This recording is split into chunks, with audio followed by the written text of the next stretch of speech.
隐藏的狐狸尾巴终于露出来了。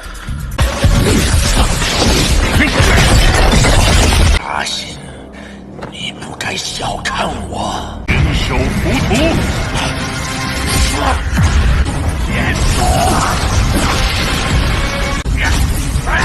大神，杀星大神！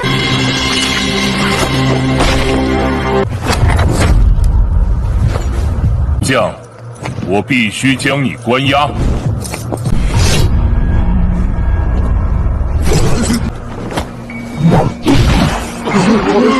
阿信这小子，天界迟早会毁在他。天宫，我孙悟空又回来了。 Kali ini kita akan meneruskan merangkum Donghua Xixing Ji season 4 episode paling baru guys, yaitu episode 6 ya guys. Dimana di episode sebelumnya Biksu Tong berantem sama Aosue karena Aosue terpergok mencuri Xiaoyu yang merupakan api keabadian. Dan hampir saja api keabadian tersebut diserap oleh naga kuno. Sementara di penjara alam surga, Dewa Timur menceritakan kepada Dewa Utara bahwa kegelapan sudah masuk ke alam surga. Dan Dewa Utara memperkirakan kalau Dewa Timur akan dieksekusi mati oleh Kaisar Sitian. Gimana kelanjutannya?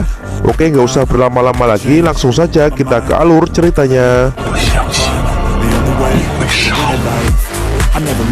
Scene diawali pelayan Dewa Sasin yang tak sengaja menemukan catatan Dewa Sasin bahwa ternyata Dewa Sasin menyelidiki kembali pembunuhan pelayan istana yang bernama Miluli.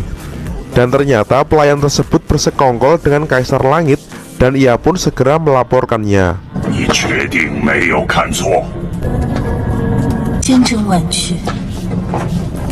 Kaisar Langit dan gerombolan gelapnya pun menyadari Sasin akan menghalangi rencananya. Dan mereka juga sudah mengetahui kalau Tathagata sudah bertindak dan saat ini pedang Kaisar sudah tercabut. Sehingga Kaisar Langit pun membuat rencana untuk menghasut Dewa Sasin. Mendengar hal itu, mereka pun sangat senang dengan rencana tersebut.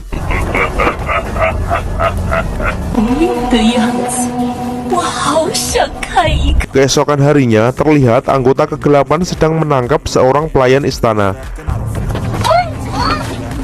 Dewa Sasin pun segera menyadari hingga kemudian ia mencegatnya.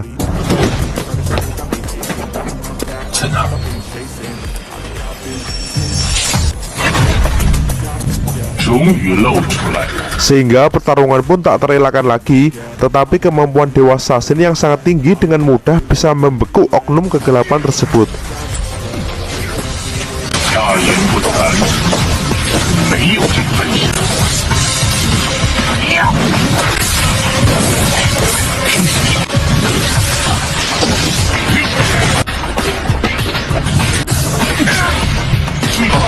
Dan Dewa Sasin pun langsung menginterogasinya.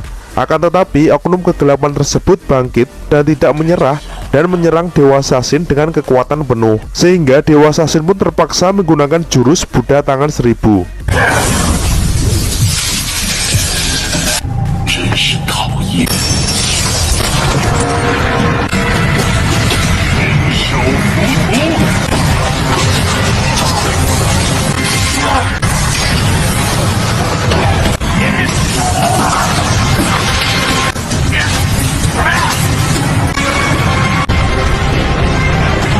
Tetapi tetap saja oknum kegelapan tersebut berhasil melarikan diri. Tetapi setelah pertarungan tersebut, Dewa Sasin tampaknya mengenal jurus yang dipakai oknum kegelapan tadi.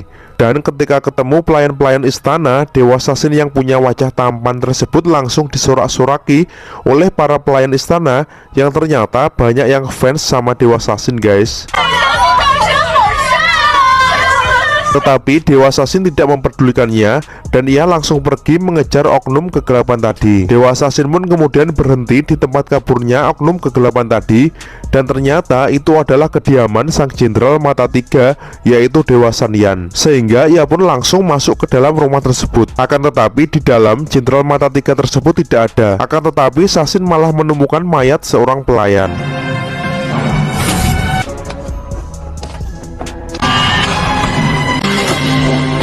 Tampaknya ini merupakan strategi oknum kegelapan tadi untuk menghasut Sasin dengan dewa-dewa yang lain guys. Dan tiba-tiba seorang pelayan pun memanggil Dewa Sasin atas perintah Kaisar Sitian.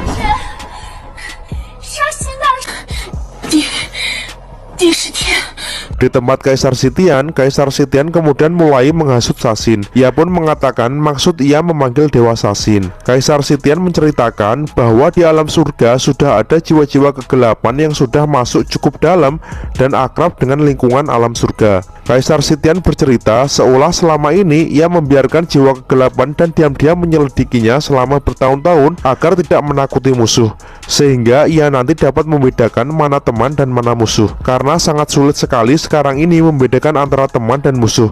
Dan ia berkata kalau jiwa kegelapan sekarang ini telah menyusup dari prajurit surga, pelayan istana hingga dewa tingkat tinggi.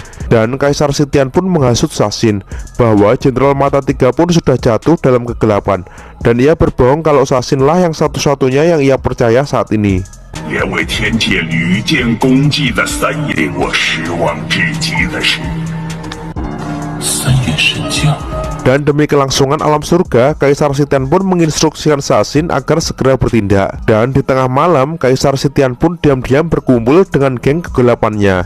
Dengan sambil meminum darah dari salah satu pelayan istana yang telah ditangkapnya, Kaisar Sitian pun menginstruksikan kepada geng kegelapannya agar menunggu hasil dari rencananya kali ini, yang telah menghasut Sasin agar menangkap para penduduk alam surga yang mencurigakan.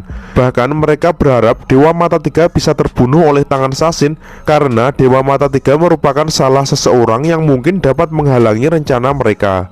还未到时候。我了解杀心，即便他心存也杀心之手，除掉他，年今后必定会成为我们的障碍。也是我的暗影现身，只需要等，愿的。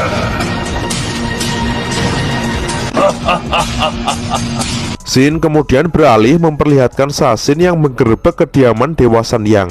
Ini terpaksa dilakukan Sasin karena ia sudah punya bukti bahwa ada mayat pelayan yang ternoda oleh jiwa kegelapan di kediaman tersebut. 指控是暗魂，发现了被暗魂所害的一血海。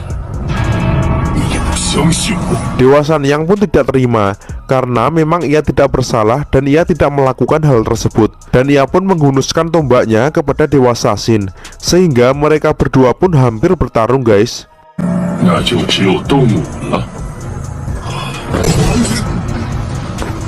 Di situ Dewa Mata Tiga pun menjelaskan kalau mungkin ini adalah rencana kegelapan yang menghasut mereka. Tetapi mau tidak mau Dewa Sasin pun harus menangkap Dewa Mata Tiga tersebut untuk mengetahui lebih lanjut. Akan tetapi ia pun juga diam-diam berbisik kepada Dewa Mata Tiga kalau apabila kedepannya ada ketidakadilan, maka mereka berdua pun bisa melakukan tindakan bersama-sama. Sehingga Dewa Sanyan pun akhirnya mau menuruti untuk ditangkap saja, agar tidak terjadi pertumpahan darah.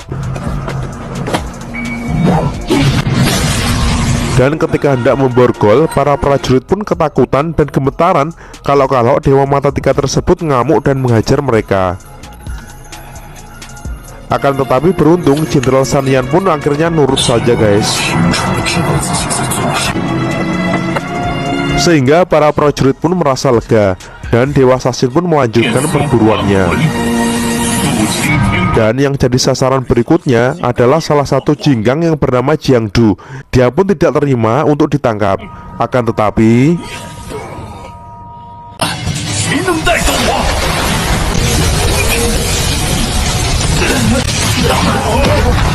dan perburuan pun terus berlanjut. Siapapun yang mencurigakan maka akan langsung ditangkap oleh Dewa Sasin, tak terkecuali para prajurit dan pelayan.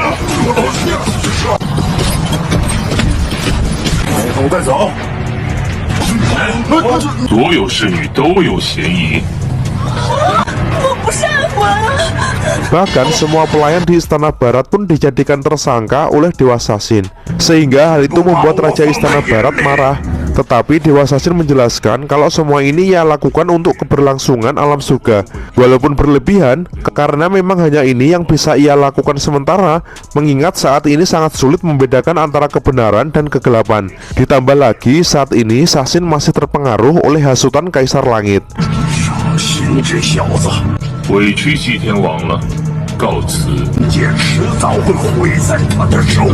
Dan saat berjalan dengan pasukannya, Dewa Sasin tiba-tiba berhenti. Mungkin dia sedikit merasakan sesuatu.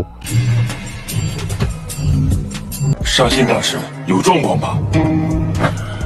Dan ternyata Sun Wukong sedang mengendap-endap dan ia sekarang sudah berada di Istana Langit. Dan cerita pun bersambung. 看来最近，走吧。 天宫，我孙悟空又回来了。 Wah, pasti episode depan seru banget ya guys. Pasti kalian gak sabaran kan lihat Sun Wukong ngobrak-ngabrik Istana Langit lagi. Hehe. Oke, terima kasih buat teman-teman yang nonton sampai habis. Semoga alur cerita kali ini membuat kalian terhibur. Jangan lupa untuk terus dukung channel ini agar semakin berkembang ya. Dan sampai jumpa di episode selanjutnya. Assalamualaikum warahmatullahi wabarakatuh.